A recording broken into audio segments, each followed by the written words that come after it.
Hi, I'm Rose Cushing, host of Carolina Hoofbeats TV. Today we're going to talk to Linda Hoover.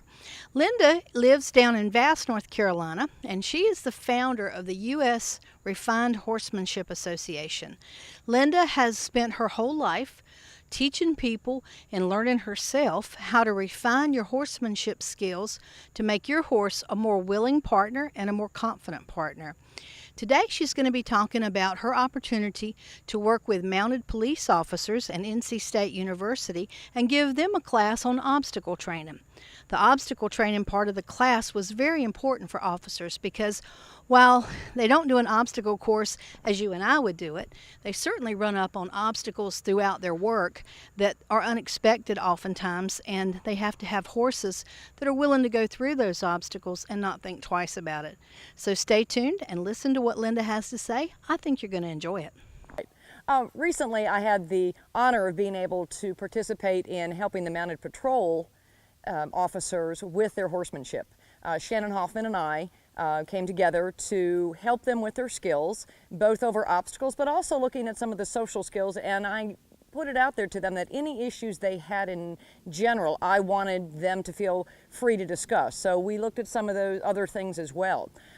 Given what these officers do, we owe a lot to them because they put their life on the line for us by going out into crowds and being able to keep situations safe. They also do community outreach with the public as well. And the horses are a big part of that. They're their partners. And sometimes that horse is the individual that's keeping them safe as well in a difficult situation. So the more well-adjusted the horse is, the better they're going to be, the safer the officer, but also safer the public. Because as we all know, when a horse gets bothered, anything can happen. And so we need these horses to be well adjusted. They were also going to go on and do a competition, and they were working on their certification. And so they had a number of things that they had come together over a 2 or 3 day period to work on at the same time. And one of my aspect was to help them, again, with the horsemanship and the obstacles. We started with just some general skills and talking about things, and then we went into moving toward the obstacles. What you have in an opportunity with obstacles is to either build partnership or destroy it. And a lot of times what happens with people is that when knowledge runs out, anger begins. Now, these officers were well-intentioned and very supportive of the horses, and they wanted to further their partnerships, which was wonderful. So when we had the opportunity with various obstacles was to be able to say, well, what do we do when a horse is concerned about something? What we don't want to do is force him to go through something. And what I was showing them was how you can get the horse, what we call build the try, get the horse thinking in the direction of what it is that you want to do. And so if there was something scary in front of him and a horse had a concern, is to be able to move that horse rather from side to side rather than kick with both legs. What happens when you kick with both legs is the horse might go through the obstacle. On the other hand, if his fear is too great, he's not going to. And then what happens is you're either going to get tired of kicking or the horse is going to learn to sort of rear up and whirl away, not something you want. So when you move the horse to the side, if this is in an undersaddle situation, and to the other side, you can see it through to have him be able to respond and for you, but yet at the same time he can maintain his self-preservation. And as he thinks forward toward the scary thing, you just take the pressure off. So it ends up being a productive way to work through it, and in short order, usually much shorter than people think, the horse is willingly going through the obstacle and then is comfortable repeating it. What happens a lot of times when we can force a horse through an obstacle, he does it, but then what happens is he becomes scared because we forced him and now he doesn't want to do it again. The same method works on the ground where you just turn the horse a little bit to one side and then a little other to the other, so you're encouraging movement and then rewarding the horse when he's thinking forward. Carolina Hoofbeats TV will be right back. If you're interested in a career working with horses, then Martin Community College is the place for you. MCC's Equine Technology program is the only one offered among North Carolina's 58 community colleges. The program is management-oriented with classes in breeding, nutrition, training, riding, equine health, and more. Graduates can leave MCC prepared to work in recreational and racing barns, breed to discipline-oriented farms, or assistant farm management. For more information, contact Martin Community College today. So we had many opportunities. Certainly these horses, a number of them were seasoned police horses, so they were already brave, having been in a number of situations. But there were some, because that was part of the goal in Shannon setting up the course, there were going to be some challenging moments. And what I wanted to do was to show these officers how they could work through it in a way that's productive and builds that partnership. So we work on those things. Then I also helped them with their horsemanship, understanding how they could use their hands in a better way that was more fitting to the horse, and changing just some small things in their positions to help them be more balanced. And that would then improve their stability, because at times they're going to be in intense situations and they need to be in good positions and they need to be safe. If the horse were to get scared and whirl out from underneath them, they need to be able to go with that horse and then redirect the horse's energies in a way that's productive for that situation. The officers, as I said, were great. They all were eager to learn. One thing I should mention, we started out in the morning talking in the classroom, but I did what I call the training game. And in the training game, I have two people, one who's playing sort of the role of the trainer and one who plays the role of the horse. And what they do, I give the trainer a task. It could be a task that a person can do, not necessarily a horse. It could be sit in a chair. It could be stand on one foot. But the trainer has to shape the horse's behavior using just the word good. And what's really unique about this game is it puts the person that's playing the horse in a position of what it's like to be their horse. How dependent they are on the trainer to be able to guide their movements, to be able to let them know when they're doing the right thing, how to encourage things, how to discourage things. The game is, of course, played with just using the word good. In training, we realize we use pressure and release. But it was interesting to watch how creative some of the trainers got in what they were having in getting their horses to do things, but also in the horses understanding what it's like to truly be their own horse. And it gave them a new perspective. So then when we went out to work the horses, they just came into it with more, as I said, understanding of how they could help and why horses get concerned and how they get and why they're a little bit unsure and what their role needs to be to teach. Sometimes we assume in training that horses know how to do something and they're just choosing not to. And that's really not the case. It's that they don't understand. And in not understanding, of course, horses then a lot of times defend themselves with actions that we consider to be inappropriate or dangerous for us, but it's all they know how to do as horses. So it's our role to help teach when they get lost, to be able to redirect their minds, their actions. Their minds are what cause them ultimately to take a specific action.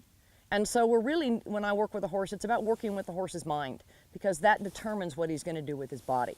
And the obstacles give us a wonderful way to do that. What's nice also with obstacles is there's a sense of teamwork where you and the horse are doing something together. It's not us just talking at a horse like in an arena where it's a flat level surface and we're saying to the horse, I need you to be more balanced and I need you to do this.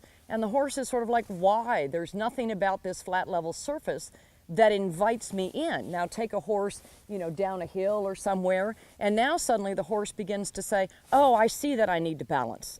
I now see that I've got to negotiate this uneven terrain, and it invites them in to the process. But obstacles give us that opportunity to do that. Anybody who's ever opened enough gates on horseback has had their horse put them in position. They have felt what it's like when the horse says, oh, I need to be here because I know what you're going to do, and now I'm going to turn and be ready. And that sense of partnership is what is just so awesome, and that's why we ride. It's part of why we ride, and that connection. So the obstacles give us that opportunity all the time, and it doesn't have to be something scary that you're working on. It can be a simple pole on the ground.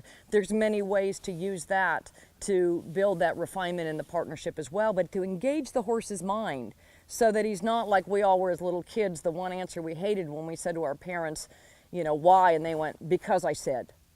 Welcome to 411 New Hope Church Road in Turkey, North Carolina.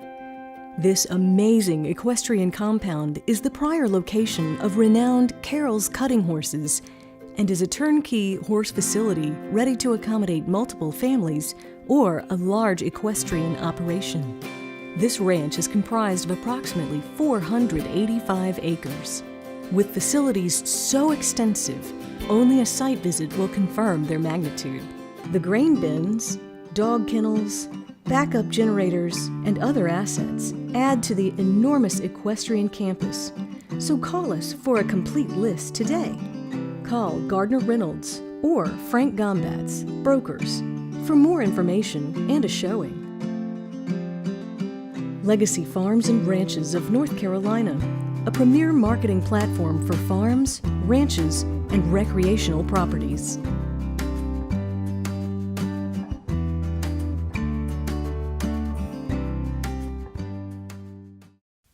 You know, it's always nice to have a reason for the thing that we're doing, not just because the rider said, well, that's what I need you to do. And obstacles allow us that opportunity, and it's fun for both the horse and rider. It's engaging, you know, for the horse. But for these officers, it's important because that's the world they're going out in. You think about as the urban world is closed in on the rural world, horses are seeing things that they don't see. We may know that you know, gee, that's a bulldozer. But the horse just says, that's something that by profile looks extremely scary. And you think these horses are going into crowds. They're seeing like even manhole covers in the streets, things that normally a horse should be very suspicious of. And these officers need these horses to just step up and be that partner and do that job. Well, that takes a lot of work. It's not something that's a given. There's a lot of exposures that a horse needs, a lot of teaching, and then what I refer to as seasoning, meaning that even though he's got kind of the general idea, he's got to live it for a while, like anything. And so as he lives it, then he becomes confident with it. And then he can start to say, well, if I know what that is, and that's kind of like this, so I bet this thing is going to be okay. And then he starts to what we call generalize. Which is wonderful, because if we had to teach a horse about every single thing, there's no way they could get that exposure. It's important for these officers too to have the community outreach where these horses are gentle enough that somebody could come up who's not a horse person, and they're probably not going to come up in as horse-friendly a manner. They might rush up to the horse, sticking their hand up into the horse's face. The people may suddenly open an umbrella. There's any number of things that people who don't know about horses just do around horses, which is not always fitting for the horses, but it's the reality. So these officers have to prepare for those situations. Another thing they run into is, because they go out together, is they run into a herd-bound situation where these horses spend a lot of time going together. Any of us know that you could take two strange horses and put them in the trailer and drive them 20 miles down the road, and suddenly they're their best friends forever. So these horses are traveling together in the trailers. They're going out on patrol, but there's also times when they have to separate. And they need to be safe in that. Well, we've again, as riders, generally experienced what horse separation can look like when it's not going well. So I gave them some ideas about how they could help support that and not just take a horse and say, well, you're going to be separated and you're going to be okay with this. How they could begin to introduce that idea. We had an opportunity to go on a trail ride afterwards, and so I encouraged them to carry some of their skills, especially in this area, out onto the trail. And I said, one of the big things that where we build buddy bound by mistake is think about when you're on a trail ride, the horse in front of you trots. Well, generally we go and trot immediately at that same time. Well, now they're just mimicking the actions of the horse in front, not really being under the direction of the rider. And so what I encouraged them to do is to stagger that. That sometimes that when you know the horse in front of you is going to trot and you're a little farther behind, you could trot first. And then as you catch up, this other horse trots. But what you're not doing is just following where they're going together. Sometimes if the horse is more comfortable, what you can do is that if you're the second horse and the first horse trots off, is ask yours to wait. But that's a little bit more of an intense situation, so I encourage people at first that if there's a little distance and you know you're going to trot, you start the trot first. It only needs to be 1 second, and then the first horse, and then you both go. Well, you can do that even with a long line of people. Just takes a little planning, but well worth it. I also talked about when they go to slow down. Typically what we do, the horse in front slows down and the other person rides up and slows down right next to him. And that's also building that buddy bound and herd bound. So what I said at first, you know, the horse in front stops. You could either stop a little sooner or you could go past and then stop. But just being aware that every time we stop together, we start together, we're building that buddy bound, that when suddenly we're saying, well, I need to go here and you need to go there, and the horse is like, we don't do that. We always go together. Hey, my name is Daniel Rayner, numerous time qualifier to the Southern Finals Rodeo, won team ropings across the country. I've used Mule City feeds since I was a kid, always great quality feed, and I use complete horse feed. It already has hay in it. If you're tired of chasing hay, then give Paul Dunn a call today at Mule City Feeds. I thank him for all the effort and time he puts into quality feed.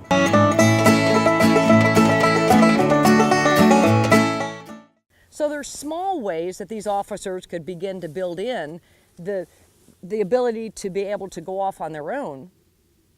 In addition, that obviously they work well together. We also looked at a little bit, a special project. One woman had a horse that was difficult to get on. Now she's a very capable officer and an athletic rider. So could she mount a horse that's crooked to the mounting block or, kind of moving as she gets on? Absolutely. But more people are hurt getting on and off because you're half on, you're half off. And it was just really a matter of sort of giving her some ideas of how to teach this horse to stand, that the horse then was able to comfortably stand. It was just a little gap in learning. And so that made it safer for the rider, but it also made it more comfortable for the horse, because when we mount a horse that's moving or we mount one that's too crooked to a mounting block, because she was using a block, then we're putting more pressure on their back. And that's uncomfortable, and sometimes that's the reason that the horse ends up moving, is because they think this is going to be uncomfortable. So we looked at that as a bit of a special project. In their testing, they also had to do walk, trot, canter. So I was helping some riders understand how they could improve the trot canter transition and work on some of those things in refinement. Some, again, was teaching horses how to smoothly do something. Some was changing the rider's presentation of their aids so that the horse was more able to do what they wanted them to do. We looked at some refinement things about how the horses could turn better. Also gave them just a few ideas about what they could do if things started to get a little emotional. There was one horse that did get a little emotional, we might say a little bit into the volatility. He just got unsure about some things. So I was able to help that rider understand how he could change what he was doing and be of more comfort to the horse, so the horse could more willingly be able to do what he needed him to do. And sometimes really that was really a bit of changing his hands. Of the aids, the seat, leg, and hand, the hand has the most ability to hurt the horse and influence. Sometimes it's the first aid we want to use, and the horse certainly needs to understand what the hand means, but we need to be able to reach for that horse in a way that's going to build rapport, and the horse finds it to be a comfort rather than the horse might startle when you go to reach for them, especially if you're reaching quick. A lot of times people think that quick and hard go together, but you can also be quick and soft. And so that's a little bit of a learned skill for people, is to be able to quick and soft rather than it's just quick and hard. Somebody also can be slow and hard, and that's not good either. So they're separate attributes that we learn to be quick or slow or hard or soft in things, and that was able to help riders a little more understanding of that, understanding about position of hands. That one of the things that's harder for a horse is when someone pulls down and back.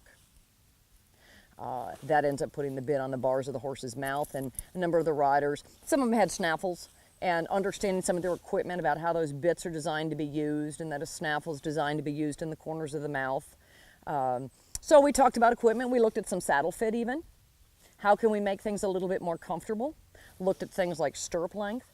Wanting to get these officers where their world is really going to work and that they can, with the least amount of effort, do the job that they're supposed to do, which is to be protecting the public and being able to manage crowd control. And as I said, do the community outreach. And so everything we were doing that day was to help them understand, do more in those areas, get qualified. And then the fun part was to be able to do the competition. I didn't get to stay for that day, but I understand that, the competition was always fun, because as you can imagine, these officers are a little bit competitive. So I'm sure that was a fun event for them, as well. There were officers that were there from a number of different departments. There were some from the eastern part of the state. The NC State group was there, Raleigh, and it eludes me what the other one, well, Wilmington, and I don't know if there was anybody from the South Carolina group or not. But anyway, what I was impressed with was how much these officers care. Some of them didn't have a horse background that were coming into this just because they liked that aspect of having a horse to be a partner with. And they really do work hard at their horsemanship, and they care. And they care about people. And that was huge, is to think that these people are out there for our benefit. And this was my first time to be around any mounted officers. And I really respect what they're doing and look forward to an opportunity to support them, you know, in the future, because they're doing a great thing for us. I'm Dr. Brian Gare, the Animal Hospital of Fayetteville and Windsor Farm, and we provide reproductive lameness services as well as general and routine procedures. And we would be happy to help you produce your next champion. And for reproductive, we offer embryo transfer, frozen semen storage, frozen semen collection, as well as cooled semen insemination, stallion collection and shipping, and likely to begin our offer of ICSI in spring of 2018. Give us a call and contact us at 910-323-1535 or look up Dr. Brian Garrett on Facebook. Looking forward to talking with you soon. Next up is Shannon Hoffman, and Shannon was Linda Hoover's assistant during this program, and I think that she has some insight into the program too that you're going to enjoy hearing about. Hi, I'm Shannon Hoffman, and this is my friend Seven. I was honored to be able to work with the NC State police officers and also officers that are mounted patrol from some of the other local groups from Wilmington and other areas, even the Sheriff's Department. We did a horsemanship clinic with Linda Hoover helping us, and we helped them with horsemanship skills that they would need to train for their jobs, but also to pass a certification test. One of the things that I was honored to work with the police officers with is working on their timing and their feel. When you work with other humans and equipment like guns and all the other items that they work with, their police cars and people, but they have to be able to not only do all of that work, but also work with their partner that's an equine.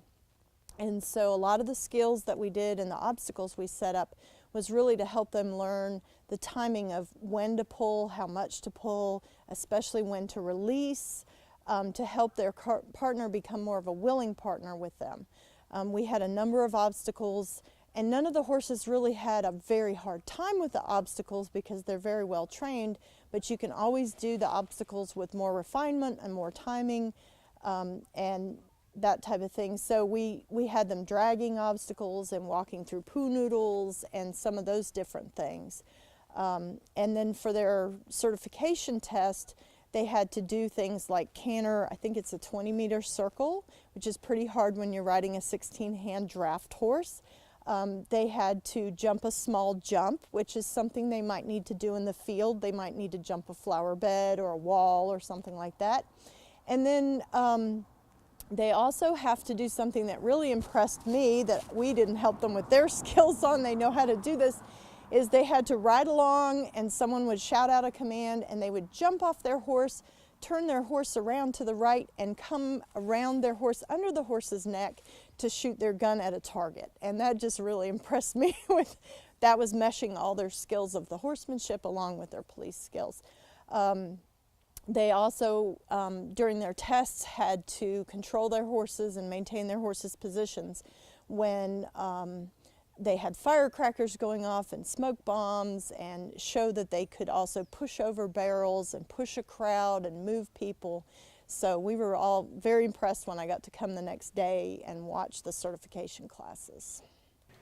The next thing that I'd like to talk about is that while you're trail riding, or even maybe at the show, your horse may become footsore.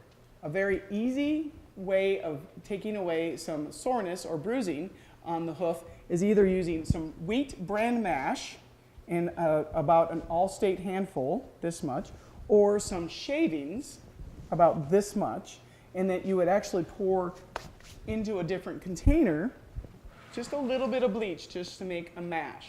Then with gloves on, you would put that mash on the bottom of her foot with a towel and then duct tape. And so here it's 5 strands of duct tape down, overlapping by half, and then 5 strands of duct tape, again, overlapping by half.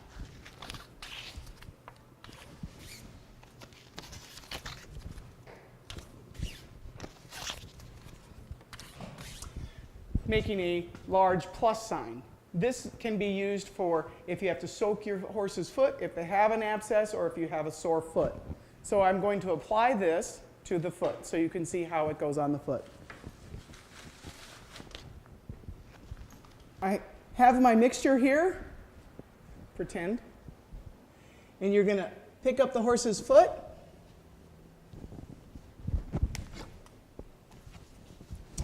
and you will place your mixture, your mash, in there, or whatever else your veterinarian has prescribed for you. You will put your cloth diaper or towel, and then you will take your pre-made boot, put it on the toe as such, and wrap.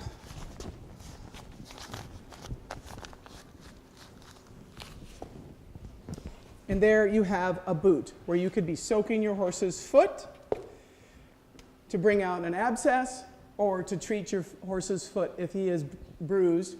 And you would then take some more duct tape and go all the way around. And I usually like to just tuck in the edges so it's pretty. And a nice duct tape around. And that is applying a hoof soak boot. I hope you enjoyed today's episode, and as always, thank you for watching.